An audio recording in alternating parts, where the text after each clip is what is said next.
18h30 sur Al-Oula, ravi de vous retrouver pour une nouvelle édition à la une de l'actualité ce jeudi. Très petite entreprise, le ministre de tutelle annonce le lancement imminent d'un nouveau dispositif d'appui aux TPE.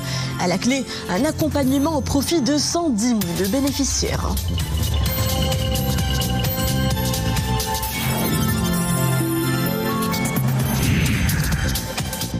Casablanca remet de l'ordre sur ses bords de trottoir. La métropole passe à l'action pour réguler le stationnement sur la voie publique.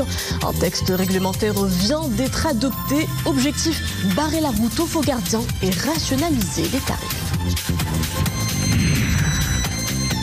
Immersion dans l'univers foisonnant de la BD. Cet art visuel narratif est au cœur d'un forum international à Tétouan. Les aficionados des bulles y découvrent leurs auteurs et bédistes cultes. Un florilège de créations qui célèbre les 25 ans du département bande dessinée à l'Institut national des beaux-arts. Inspiré pour transformer, tel est le credo du carrefour de la très petite et moyenne entreprise. Porté par la CGM, la première édition de cet événement entrepreneurial s'est ouverte aujourd'hui à Casablanca. Le coup d'envoi de cet événement a été marqué par une annonce clé de Younes Kouri. Le ministre de l'Inclusion économique, de la petite entreprise, de l'emploi et des compétences a en l'occurrence fait état du lancement imminent d'un programme dédié aux très petites entreprises. Ce nouveau dispositif vise à appuyer les TPE et les accompagner sur plusieurs volets, les loyers, la comptabilité ou encore l'acquisition de matériel professionnel avec un objectif de 110 000 bénéficiaires. Écoutons les précisions du ministre. C'est une importante rencontre, l'occasion d'entrer en contact avec les chefs des très petites entreprises et d'aborder avec eux les mesures concrètes engagées par le gouvernement dans le domaine de l'emploi, afin qu'ils puissent embaucher le plus grand nombre de personnes dans des conditions convenables. Nous avons également évoqué la question de la formation de ce personnel et tout ce que ces entreprises vont pouvoir tirer comme avantage de la charte de l'investissement, comme la prime au recrutement et à la formation du personnel. Nous avons également mis en avant les mécanismes que prépare le gouvernement, à savoir le financement des dépenses d'exploitation des TPE. À Marrakech, la communauté scientifique internationale fait le bilan de 3 décennies de travail sur la propriété intellectuelle et l'accès aux médicaments. Ils étaient une bonne centaine d'experts en santé publique à prendre part à la 3e édition d'un sommet mondial. Au centre des débats, les brevets pharmaceutiques, les coûts des médicaments, mais également l'accès aux soins en tant que droit universel. Soumia Blayechi, Abdelghani Tahraoui et Maria Ouad. Ils sont venus de 24 pays, des experts en santé publique, des juristes, des médecins et des chercheurs, pour assister au sommet mondial sur l'accès équitable aux médicaments et à l'innovation thérapeutique. Mais ce conclave est aussi l'occasion d'évoquer les réformes et autres litiges en matière de propriété intellectuelle et aussi les stratégies mises en œuvre pour défendre le droit à la santé pour tous. Aujourd'hui, on a plus de 24 pays qui sont représentés, qui sont venus avec leurs représentants officiels et qui vont un peu partager aussi les mesures qu'ils ont prises pour justement garantir l'accès à la santé et ne pas laisser la propriété intellectuelle empiéter le pas sur le droit à la santé. Et donc, ils vont partager un peu durant ces 3 jours les bonnes expériences et les bonnes pratiques qu'ils ont mis en place dans leur pays. Et donc, le message qu'on veut passer aussi aux décideurs, que ce soit marocains, mais aussi aux tous les représentants qui sont ici, c'est que des flexibilités existent et ont été mises à disposition par l'OMC pour les pays comme le Maroc et les pays du Sud pour justement faire primer le droit à la santé sur le droit à la propriété intellectuelle. Et dès l'ouverture des travaux, les intervenants ont souligné les coûts élevés de certains traitements, notamment au Maroc, où les antiviraux, les traitements anticancéreux et certains vaccins constituent une charge importante pour les caisses de mutuelles.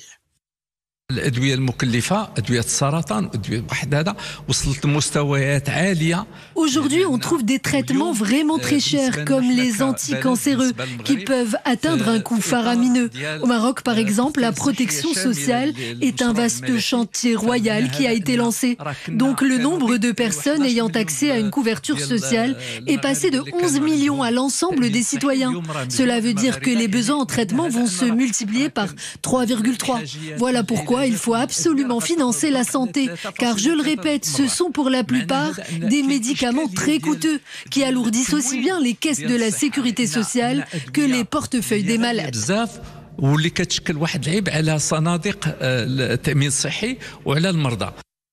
80% des médicaments disponibles au Maroc sont produits localement. Placer la santé au centre des priorités publiques sans pour autant compromettre l'équilibre financier est le défi du futur. Direction Bagdad, de la capitale irakienne, abrite une réunion des ministres arabes des Affaires étrangères. État membre de la Ligue arabe, le Maroc participe à cette rencontre qui se tient en prélude du 34e sommet arabe et du sommet pour le développement économique. Le Royaume est représenté à cette réunion par une délégation conduite par l'ambassadeur du Maroc au Caire et son représentant permanent auprès de la Ligue arabe. À l'agenda, la préparation du projet de l'ordre du jour de la 34e session du Conseil de la Ligue arabe au niveau du sommet, ainsi que les questions d'ordre politique qui seront soumises aux chefs d'État arabes lors de leur sommet prévu samedi. La guerre continue de faire des ravages à Gaza. Les secours palestiniens ont recensé depuis l'aube 103 morts dans des bombardements israéliens. La bande dévastée n'a plus reçu aucune aide humanitaire depuis le 2 mars. Une aide pourtant vitale pour les 2 millions de Gazaouis. Un blocus qu'une ONG américaine entend rompre en se disant prête à acheminer de l'aide humanitaire d'ici la fin de ce mois. L'ONG prévoit la distribution de près de 300 millions de repas pour une période initiale de 90 jours. La Cisjordanie occupée est le site théâtre des violences israéliennes. 5 Palestiniens y ont été tués aujourd'hui lors d'une opération de l'armée israélienne. Le raid a pris pour cible une maison dans un village du nord où 5 jeunes hommes ont été tués. Aucune précision sur les raisons de cette attaque n'est pour l'instant disponible. Autre foyer de tension, l'Inde et le Pakistan signent l'accalmie après une escalade militaire majeure.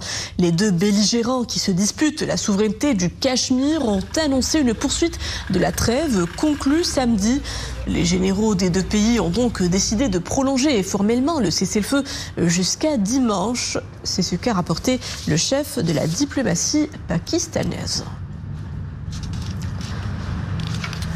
Retour au Maroc, Casablanca, cette mesure fera certainement des heureux parmi vous. Fini le gardiennage anarchique de vos voitures, la voie publique se réorganise. Plus d'abus sur les tarifs imposés, seuls les gilets jaunes agréés par la commune pourront investir l'espace public et à des conditions bien rigoureuses.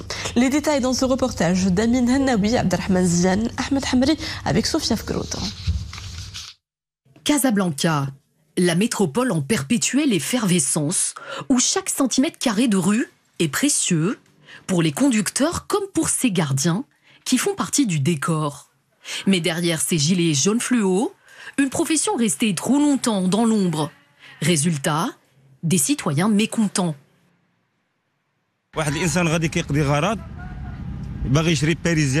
Par exemple, une personne se gare pour acheter une baguette de pain à moins d'1,50 dirham, mais elle doit payer 2 dirhams au gardien. Ce n'est pas logique pour le citoyen.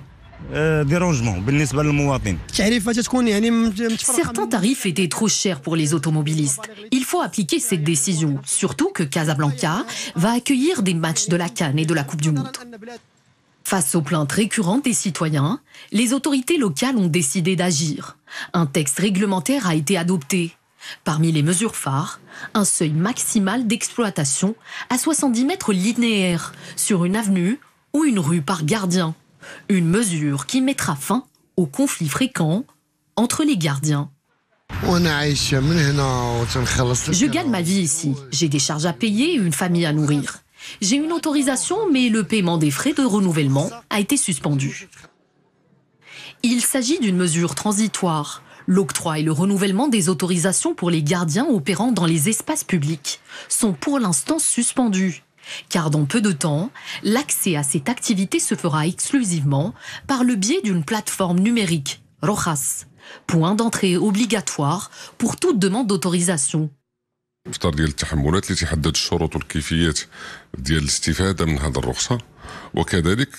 C'est un cahier des charges qui détermine les conditions et les modalités pour bénéficier de cette autorisation, mais également pour réglementer la profession. Parmi les points essentiels, une tenue unifiée, un seuil maximal d'exploitation à 70 mètres, un badge avec photo et numéro d'autorisation. Car le gardiennage n'est pas seulement une affaire de voiture, c'est aussi une question liée à la mobilité, qui comprend les horodateurs, les gardiens, les parkings. C'est donc une vision d'ensemble, d'autant plus que notre pays va accueillir des rendez-vous importants et Casablanca doit être représenté au mieux. Les gardiens agréés recevront une carte officielle d'identification émise par le président d'arrondissement ou son représentant. Quant aux tarifs, ils seront fixés dans le cadre du règlement fiscal communal et adaptés selon plusieurs critères, notamment la zone géographique, la rue ou encore la fréquentation. Un mot de football, le suspense monte à quelques minutes seulement des demi-finales de la Coupe d'Afrique des Nations U20. Hissée au dernier carré de ce tournoi africain, la sélection nationale défiera dans quelques instants l'un des favoris, une équipe égyptienne coriace. Un duel très attendu après 2 victoires contre le Kenya et la Tunisie et un nul face au Nigeria. Les poulains de Mohamed Wahabi ont effectué leur dernière séance d'entraînement avant match. Prêts physiquement et le moral au beau fixe, les Lionceaux comptent disputer cette rencontre avec l'ambition de mettre les pieds en finale. On leur souhaite bonne chance. On l'appelle le 9e art. Le petit monde des bulles est célébré à Tétouan. Pour sa 18e édition, le Forum international de la bande dessinée met à l'honneur les BDistes marocains novices et confirmés.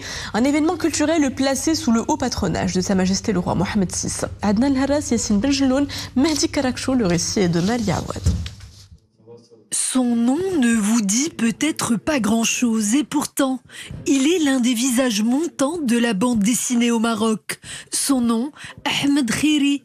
Son talent, raconteur d'histoire. Son génie, dessiner planche à planche et au millimètre près les illustrations qui serviront à la narration. Un style à part qui dénote avec les autres participants et qui se distingue aisément avec un premier prix lors de cette 18e édition du Forum international de la bande dessinée. J'ai conçu et présenté ma bande dessinée à l'occasion de ce forum international. Mon histoire s'appelle 2 balles et raconte les héros de la Seconde Guerre mondiale et ceux de la guerre d'Indochine, car j'avais envie de transmettre ma passion pour l'histoire aux lecteurs. Autre genre qui se distingue, la bande dessinée américaine, plus connue sous l'appellation comics, et la japonaise, avec ses célèbres mangas hypersoniques.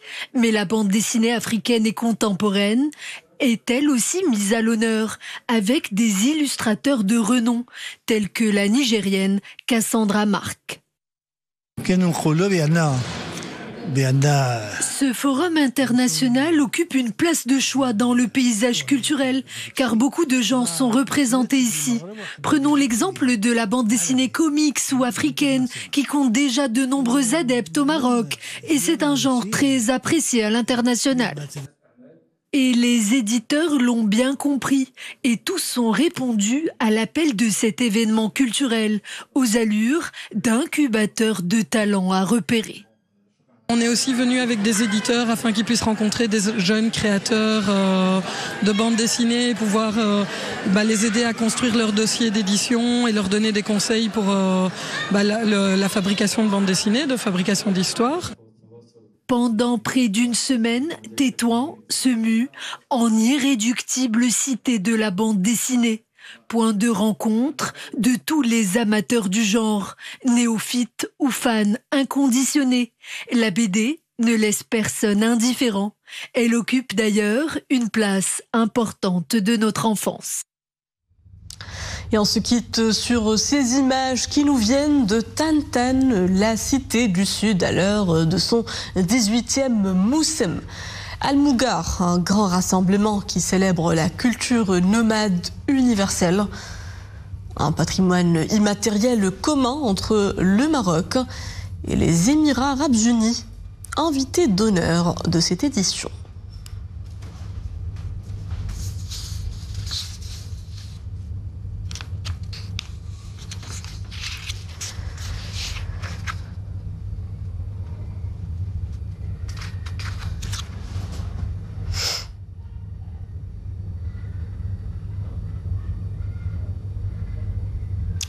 C'était l'escale de fin de ce journal. Merci à vous de l'avoir suivi. Le retour de l'information en langue arabe est à 21h. Excellente suite des programmes à tous sur Al-Oula.